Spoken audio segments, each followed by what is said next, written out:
now it's very intimacy here. It's almost like a private conversation, which is nice, I think, because we have will be the chance to go deeper, I believe. My name is Rona Mirovic. I'm from Tel Aviv at the moment. I work for Gita Israel for the past year and a half, and I'm very excited to be here. Welcome to Anna Papadopoulos session. I hope I said it correctly. We're not many here, and I see all of you are muted, so I won't say it again. But if you're able to open your camera, that will be nice. Just to see, we're not many people here, so this will be nicer. If you have any questions during the session, obviously you can put it on the chat or raise your hand, since we're not much people. So Anna, hey, Corina, thank you. So feel free. I believe, Anna, it will be okay because we're not as many people that you will ask. Once Anna will be ready, she will answer. And just be aware, I don't know if you're just joining in or in the previous sessions, but we are recording everything and it will be made public both on YouTube and some other channels. So just be aware of that. And towards the end of the session, like 5 minutes before, I will share with you the link to the other sessions that we have, so you can choose to join different ones. And that's about it. Without further ado, Anna, the stage is yours. Thank you, Rona, very much. Hi, everyone. I'm very happy to see you here. As Rona said, my name is Anna Papadopoulos, and I often like to describe myself as a creative interventionist who seeks opportunities to prove that business can be a force for good. And when Thomas asked me if I wanted to join today and contribute something to today's conference, I immediately said yes, because the theme of finding others is essentially the core need that my newest venture is built on. Together with a small team, I co-founded Edusia, the online community for education, last year.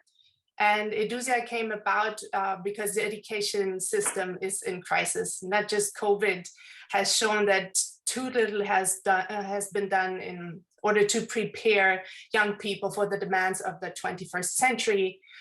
Major challenges in digital education became painfully obvious over the past 1.5 years, and many people working in education are left to deal with their problems by themselves. And yet there are so many great education initiatives and passionate people out there who are aiming to make a difference and who are simply difficult to find. And if you are an education enthusiast and you want to get involved and you want to contribute and you want to improve things, it's difficult to get an overview of what's out there already and who to approach best and how. And that's why we founded Edusia last year, to shine light on the game changers in education, to build bridges between those who are eager to make a difference, and also to provide a good starting point to move forward together as a collective. And in the process of starting off Edusia, we asked ourselves how to build long-lasting and high-impact communities, the theme of this session today. Of course, our aim is to hopefully become one. And we have looked at many different communities that are out there and that we are part of ourselves. And even though the long-term success of Edusia has yet to be proven, we have learned quite a bit over the past year. And this is what I'd like to share with you today. After my short impulse presentation, I would love to hear your thoughts and experiences on building strong and powerful communities. And before I directly jump into the learnings that I've brought with me, I'd quickly like to capture what communities can do for us collectively with you, what you believe they are good for. Please take a moment and write whatever comes to mind in the chat here. So what have communities done for you? Please reflect on that a moment and then share it.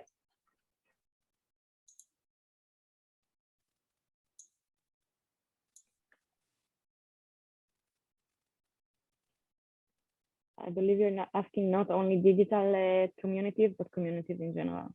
That's correct.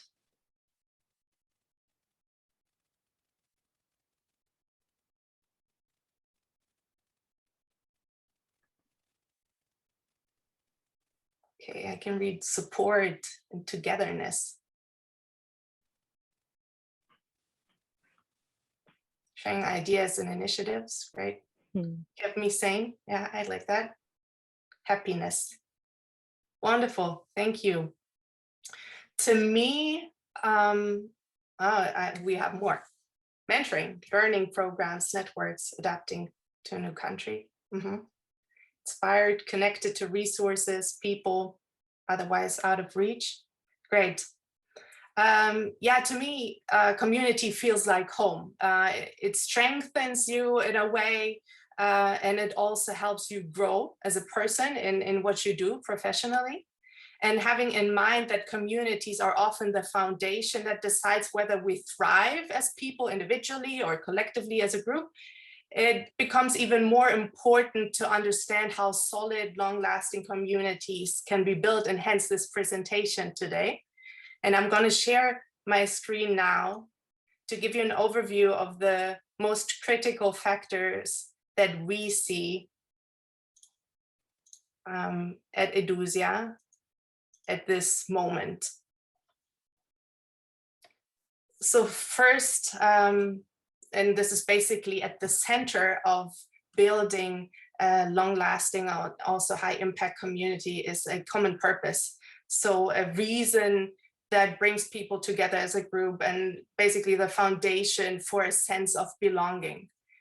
And I'm gonna jump here to present you our purpose at Edusia, which is improving education together. So this is really the focus, in everything that we do and say, we check against that purpose to really make sure that it's also ingrained in every initiative activity that we do as community builders. We noticed that it's crucial to be very clear on what that purpose is, so it's easy for people to decide whether they have something in common and whether they have something to gain and give from that community and in regards to that purpose. We also have seen that it's about creating safe space. So establishing ground rules that are readable and sensible to everyone, and allows individuals to be seen and recognized in an atmosphere that embraces vulnerability and also establishes trust. We have created that space, which is a digital platform in our case. We made sure that all the visualizations, the colors that we use also are feeding into the purpose, feeding into the message, the story, the values that we want to attract people to. And we are also making sure, as you can see, this is a German platform so far. We're aiming to go international in a couple of years, but for now we're tackling the German market. But I'm going to make sure to translate the slides that you can see here. We also make sure to be very straightforward about the values that we intend to set in the core of what Edusia is ought to be. So it's about being beginners and experts all together. It's about being respectful towards another, and it's also about a positive mindset that we want to establish.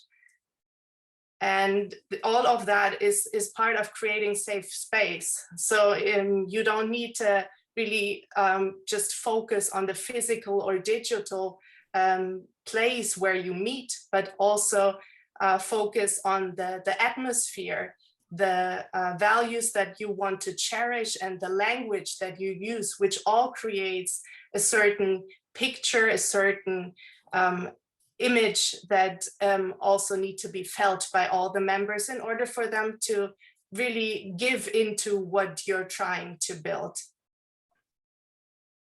And also related to that, there's personal relevance that's very necessary for people to stay involved over a long period of time. It can be related to your profession or not.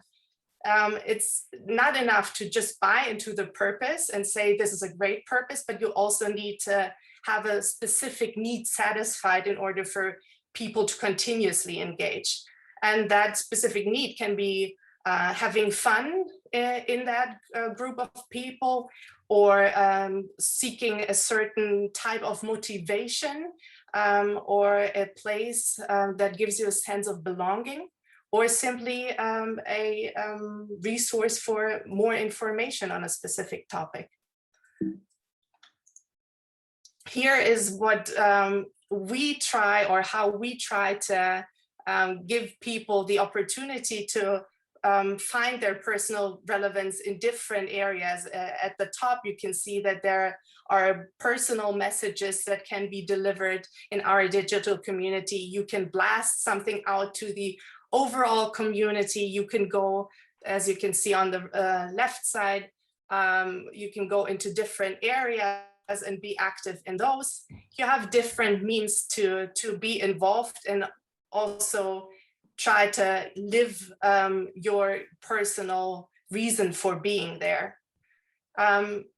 Another element is our blog, where we offer information resources in different ways. So if you don't want to get involved directly with people, you here have the opportunity to still be engaged with topics around that purpose that we see for our community.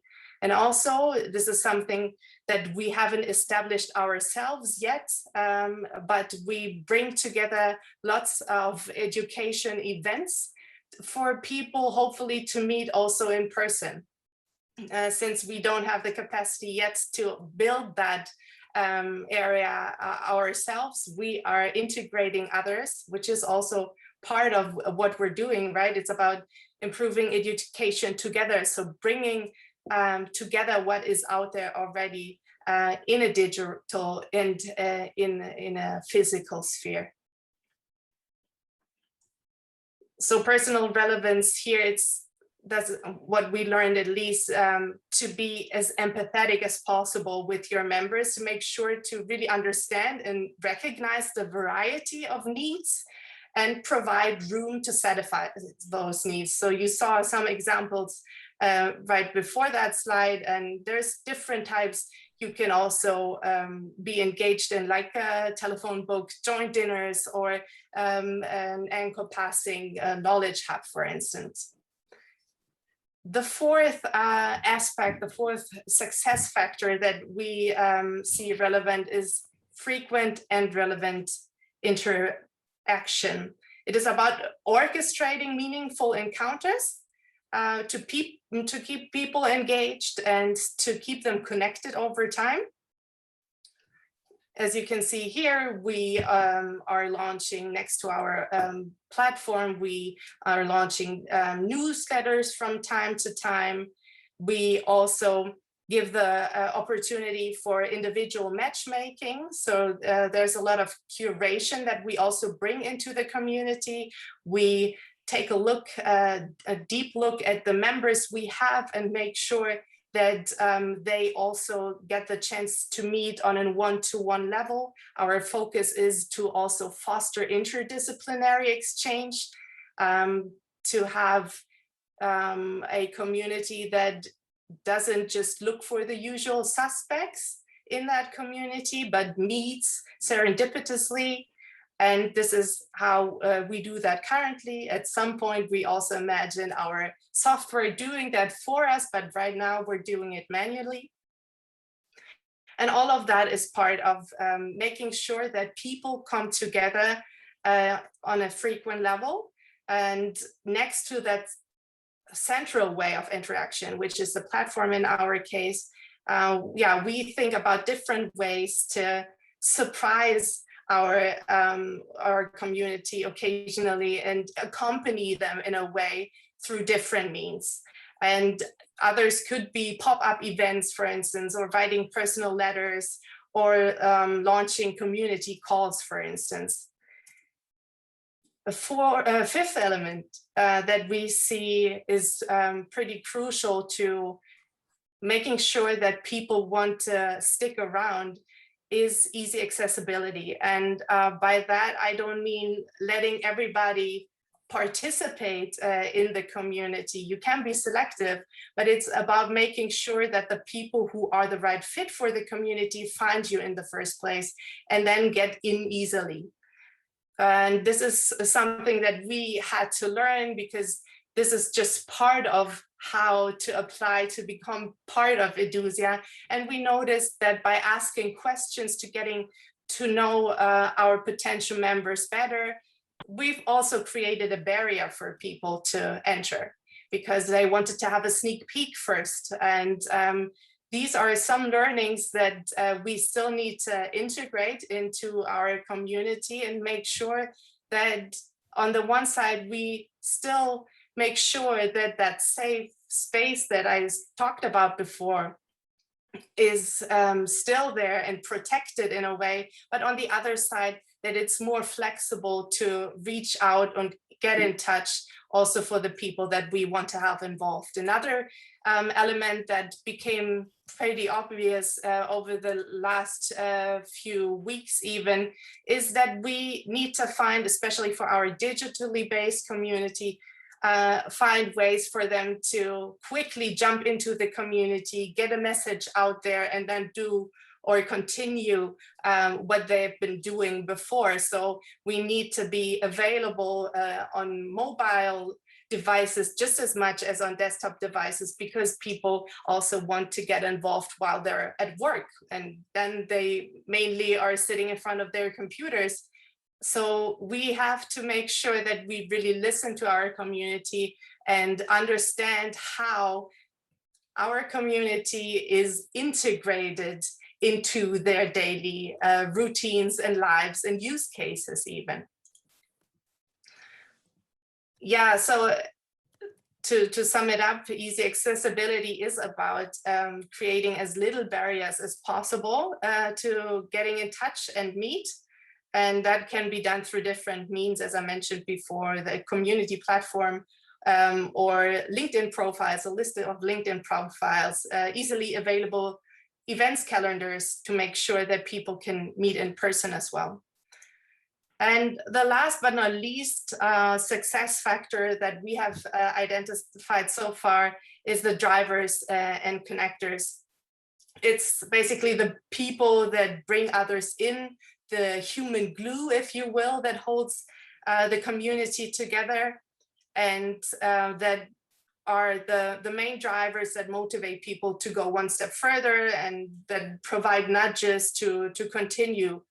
And we are also making sure to highlight those people that are very much involved in our community activities. So next to very engaged community management that really lives and breathes the DNA of our community, we've made sure that we also recognize and identify and recognize the most proactive members of our community, and also make sure that we provide them a specific stage to also get their message out there, keep them motivated in order for them to continue motivating others. We recently launched our first digital magazine, which is called Julia.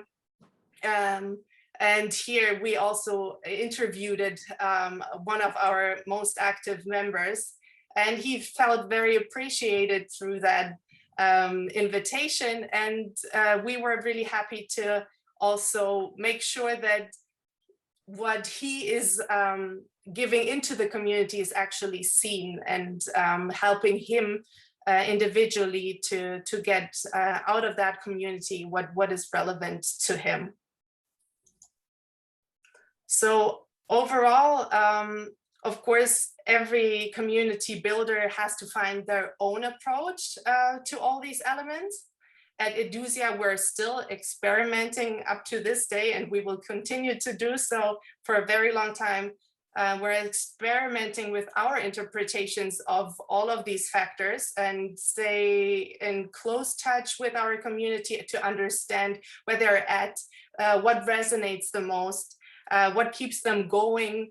And also, as in any other social system, we will keep listening and make adaptations, go iteratively about it to make sure that we build the best foundation for our community to thrive on.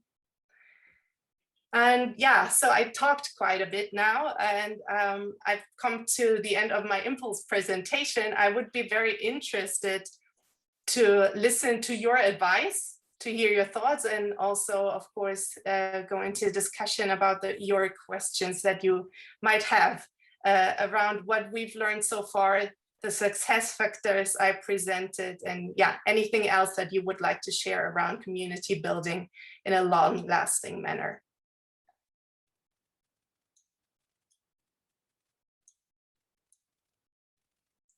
So please feel free to unmute if you have any questions.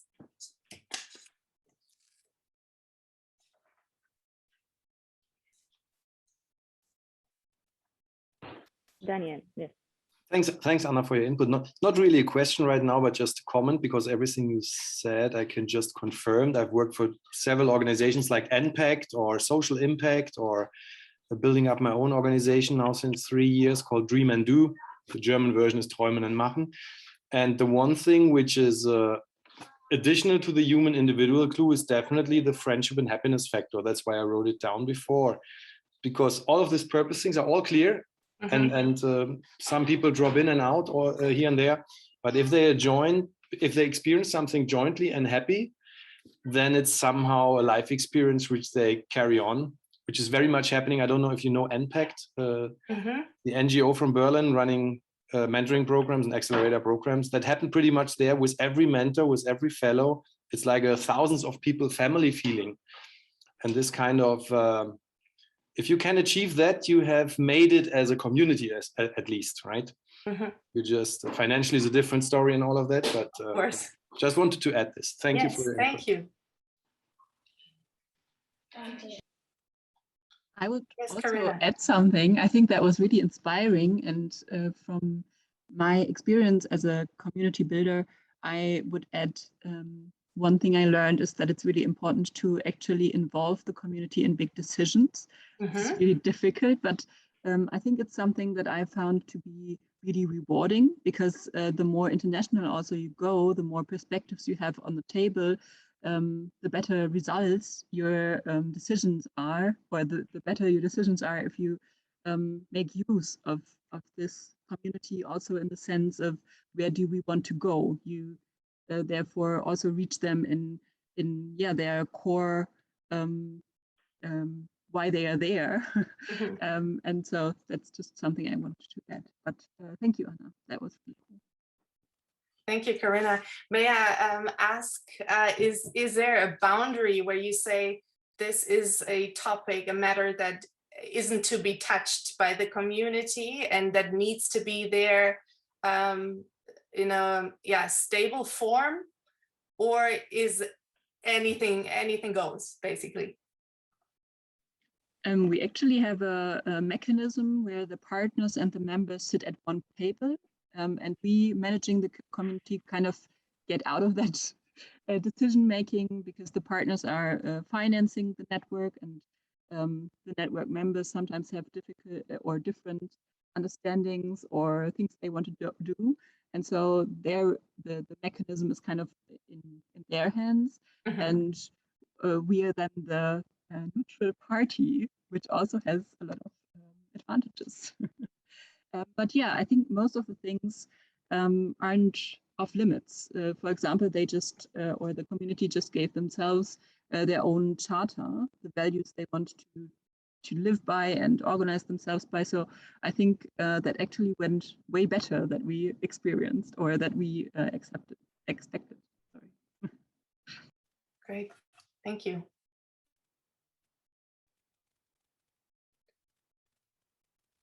Any other questions or thoughts?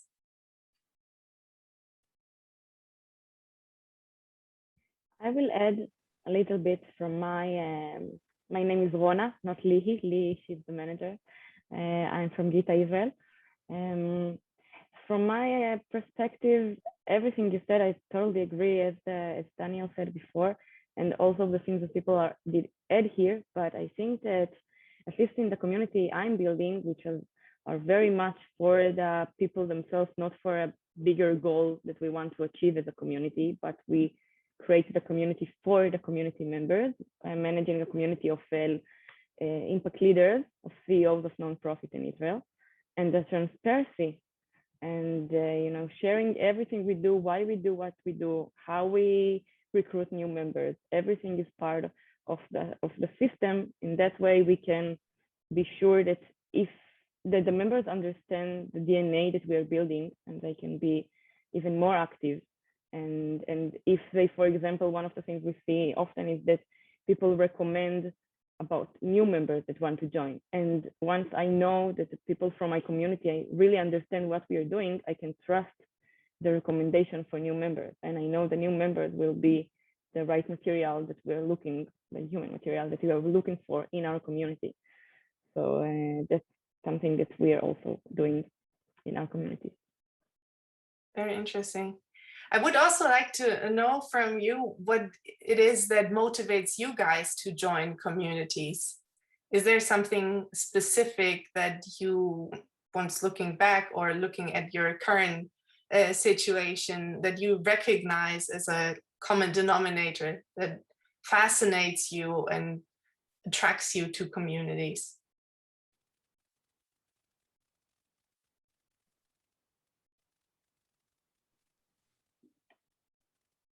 I will jump in until someone else.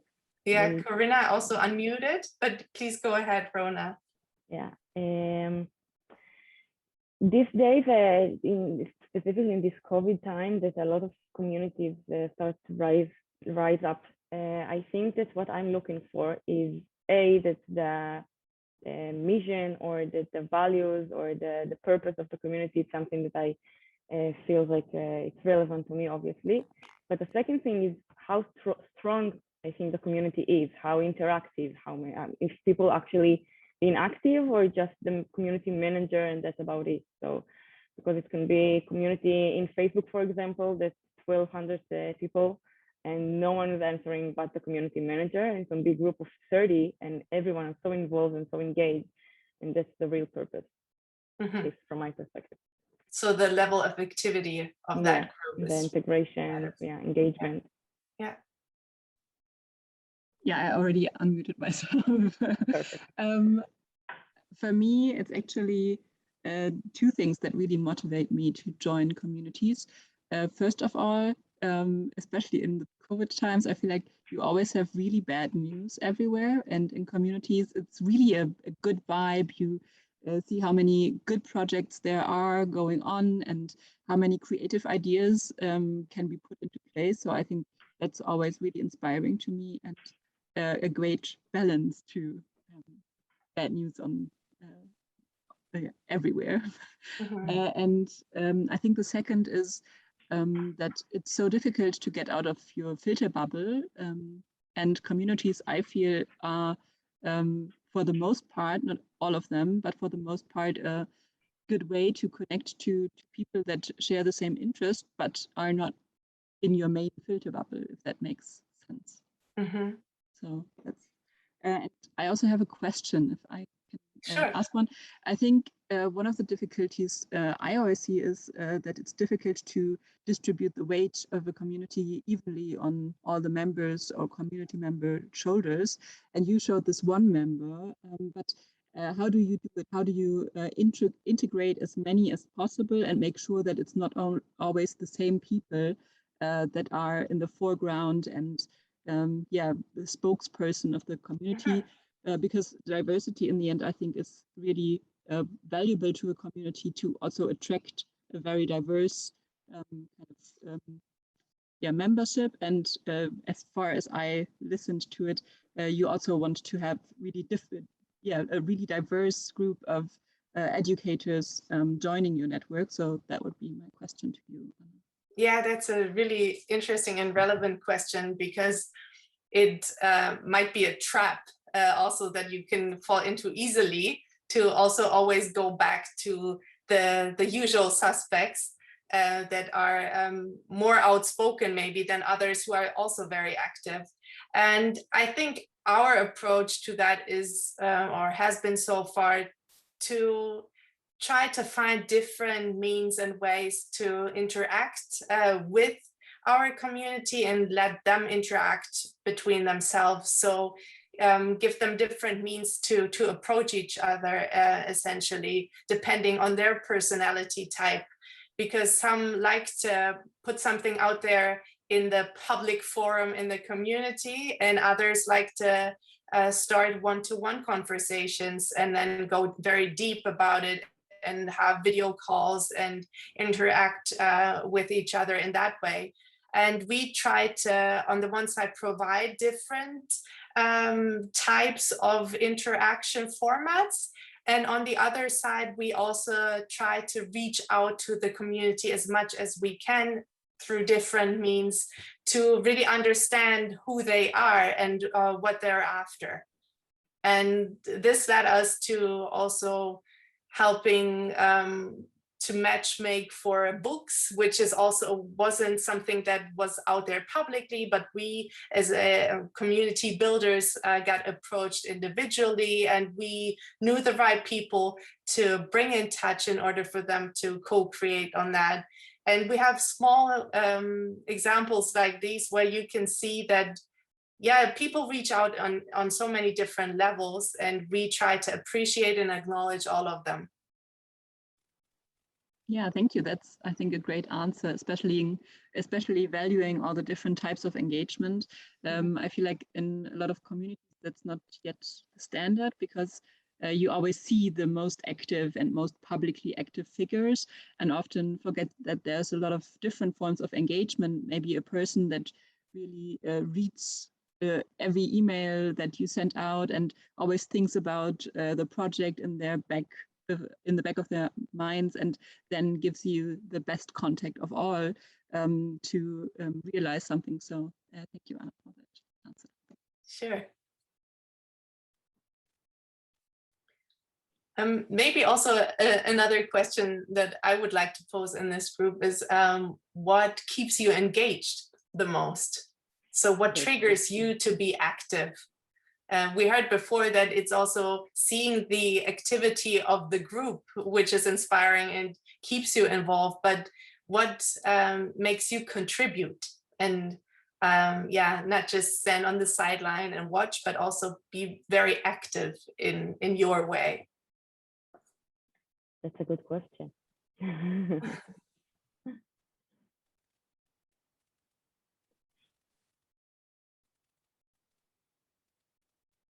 Rona, can you maybe yeah, I keep like being that? polite, want to see someone else jumping before me, because I feel like well, again, so in my community, I'm trying to it's funny, because if I'm putting myself in the shoes of the community member and not the community manager, I have different perspective a little bit. But what I'm doing as a community manager, hopefully, to raise up the engagement. So I believe that's what pushed my buttons, is that, first of all, the sense of urgency or need from the community to participate, and in order to do that and create that initiatives or opportunities, I'm trying to figure out what their pain spots and what they actually need, and then from that to like bring the opportunity for them to get what they need once they're engaging. For example, to bring some sort of a workshop or partnership I'm trying to create on something that they need. So and also as a community member in some communities I'm part of, if I feel like I really have the knowledge to share, and I feel a part of the community and not like just a viewer, so I will automatically be more involved if I will feel someone needs me, or if I feel I have the knowledge or the skills that can assist my community member. But again, it's always a community that feels in some way like a good relationship between member, even if you never met any of them, but like a sense of belonging and some sort of community actually as a whole. Yeah, that's very interesting. I also found myself that there are different types of people or different roles that are also distributed amongst the members of a community, the ones that are very active and the other ones that are pretty reactive. So I would count myself being part of the latter group.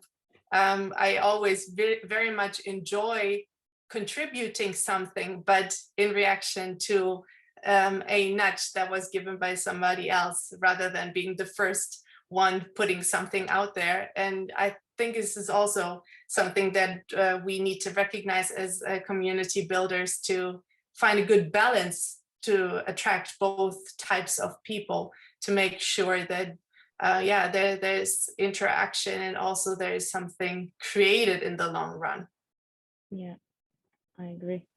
I have one idea how to do that, or something that we sometimes try is to make sure that everyone knows that it's also an experimental space, so that the standards aren't, you have to be really professional and everything has to go well, but to give the feeling that it's also okay to make mistakes, which I think is is something that's really important if you want to have people confident enough that they can share their input and their abilities with the community without being scared of failure or not meeting the standards of the community, which they might perceive as much higher than what they can deliver. Yeah, I really, really like that. And I think it's really important to set a stage where everybody feels comfortable to participate. This is also why our first value is that everyone who is participating is somebody who's learning and teaching at the same time. Because I feel that in life, it helps you to go about everything that you encounter, but also especially when trying to build a community, to